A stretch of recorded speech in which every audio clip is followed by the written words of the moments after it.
Bonjour à tous, euh, bonjour à la septième séance. Alors, l'hybridation.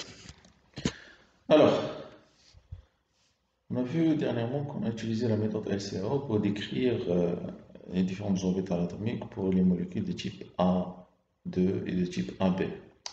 Maintenant, cette méthode LCAO, elle devient complexe dans le cas des molécules polyatomiques, c'est-à-dire qui contiennent plus que deux atomes, et donne des résultats contradictoires. Donc, elle est insuffisante pour donner la géométrie de cette molécule. Maintenant, Pauli a donc introduit à partir de ces orbitales atomiques, c'est-à-dire de l'atome dans son état fondamental, d'autres orbitales hybrides. Donc, il s'agit d'un croisement entre les orbitales atomiques de symétrie différente pour obtenir les orbitales hybrides. Alors, les orbitales atomiques, ils sont des orbitales. Ce sont des solutions de l'équation de Schrödinger. Alors, cette équation est linéaire, donc la combinaison linéaire des solutions est aussi une solution. Alors, la combinaison de n orbitales atomiques donne n orbitales hybrides. Premièrement, donc, molécules avec des liaisons simples, c'est l'hybridation sp. La combinaison linéaire des orbitales atomiques de type s avec pz. Pourquoi s et pz? Parce que euh, on a dit que la molécule est toujours axée selon l'axe Z et S, c'est la représentation de l'orbital S, c'est une sphère, donc automatiquement on va faire la première addition selon toujours l'axe Z. Et on obtient deux orbitales hybrides de type SP avec un angle de 180 degrés entre les deux orbitales hybrides. Donc S plus PZ, ça nous donne une orbitale hybride SP, c'est-à-dire une orbitale liante, une orbitale anti-liante. Donc, la combinaison entre S et PZ donne deux orbitales hybrides SP. Exemple de l'acétylène. Alors, la molécule est linéaire, elle possède une triple liaison CC. Comment? Alors, on a fait une première combinaison entre S et P. Donc, H, ou bien l'atome d'hydrogène possède une orbitale de type S qu'on va combiner avec une orbitale de type P pour l'atome du carbone C. Donc, on aura deux orbitales hybrides SP qui sont en rouge. Et il reste deux orbitales qui n'ont pas participé. Donc, c'est le Px et le Py. Alors, la combinaison de Px et de Py, puisque c'est un recouvrement latéral, donc il donne naissance à deux orbitales de type Px et Py, et Px étoile et Py étoile. Deuxième type d'hybridation, c'est la combinaison linéaire de deux orbitales. Donc, d'une orbitale de type S et deux orbitales de type P. Donc, 2 plus 1, ça nous donne 3. Donc, on obtient trois orbitales hybrides disposées dans le plan, avec un angle entre les orbitales hybrides qui est égal à 120 degrés. Donc, une orbitale de type S plus deux orbitales de type P, il donne naissance à trois orbitales hybrides SP. Alors, il reste une orbitale qui n'a pas participé, puisque pour l'orbitale P, il y a trois orbitales Px, Py, Pz.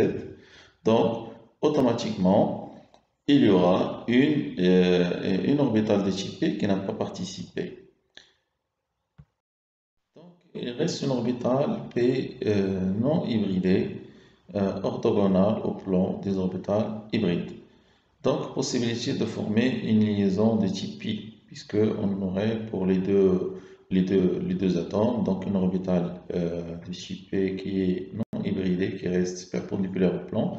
Donc, lorsqu'on va faire la somme des deux orbitales, on va retrouver avec un recouvrement latéral, donc il va donner naissance à une orbitale de type pi. Voilà donc ça, l'orbitale de type S, c'est une sphère, plus deux orbitales de type P, c'est des lobes, et il reste une orbitale qui n'a pas interagi, donc on va avoir trois orbitales de type sp2, il reste une orbitale de type P, donc la sommation va donner donc des orbitales de type P plus une orbitale de type pi. Bien sûr, donc l'angle entre les orbitales de type les orbitales hybrides sp2, donc il est de 120 degrés. Alors, exemple, on va prendre l'exemple de l'acétylène. Alors, l'acétylène ayant une double liaison CC, donc on va voir la combinaison entre S et deux orbitales de type P. Donc, on va avoir trois orbitales sp2 et il reste une orbitale de type Px ici, on a noté Px en jaune. Donc, la sommation des deux Px pour l'atome ou bien pour l'atome C1 pour l'atome C2 va donner naissance à une double liaison, donc composée de quoi? Composée d'une liaison hybride sp2 et une liaison Px.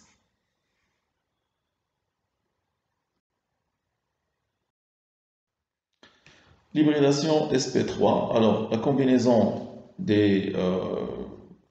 c'est la naissance entre la combinaison d'une orbitale de type S et trois orbitales de type P.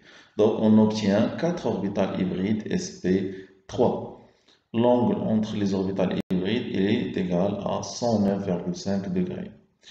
Donc on va avoir une orbitale de type S plus trois orbitales de type P, c'est-à-dire on va combiner S avec les trois orbitales Px, Py et Pz pour donner 4 orbitales hybrides sp3. Donc ça c'est le carbone qui est hybridé sp3. Alors c'est un arrangement tétraédrique, donc pas de liaison pi possible puisque les trois orbitales de type pi ils sont combinés. Donc on va avoir 4 liaisons de type sp3 avec un angle entre les liaisons qui est égal à 109,5 degrés. Alors, exemple, donc on va prendre l'exemple du méthane.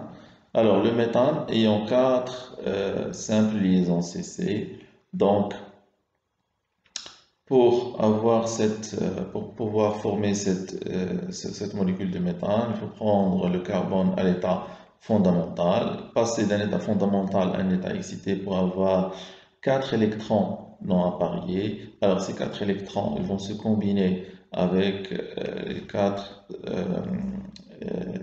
ils vont donner 4 orbitales hybrides. Et ces 4 orbitales hybrides, on va le retrouver dans une forme tétragonale du carbone pour former le méthane. Alors les 4 orbitales hybrides, ils pointent vers les 4 sommets d'un tétraèdre régulier dont l'atome du centre est le carbone. Bien sûr, il y a d'autres types d'hybridation. Par exemple, c'est l'hybridation sp3d. Alors, l'sp3d, il y a 5 orbitales, S, Px, Py, Pz et Tz carré. Alors, on obtient de 5 orbitales hybrides non équivalents et 3 orbitales hybrides dans un plan formant un angle de 120 degrés entre elles et deux orbitales perpendiculaires à ce plan formant un angle de 180 degrés entre elles. Exemple, c'est la molécule PCl5. Alors la géométrie est expliquée par l'hybridation sp3d de l'atome du phosphore central, donc il y a une géométrie bipyramide trigonale. Notre hybridation, c'est l'hybridation sp3d2. Alors, l'hybridation sp3d2, on a 6 orbitales atomiques, S, Px, Py, Pz, Dz, Dx carré, Dy, Dx carré et moins Dy à carré. On obtient 6 orbitales hybrides équivalents. Alors, 4, ils sont orientés vers le sommet d'un octaèdre. Donc, l'exemple, c'est la molécule SF6. C'est une géométrie qui est expliquée par une hybridation sp3d2 de l'atome du soufre central. Donc, on a 4 orbitales sur le plan et 2 orbitales qui sont perpendiculaires au plan.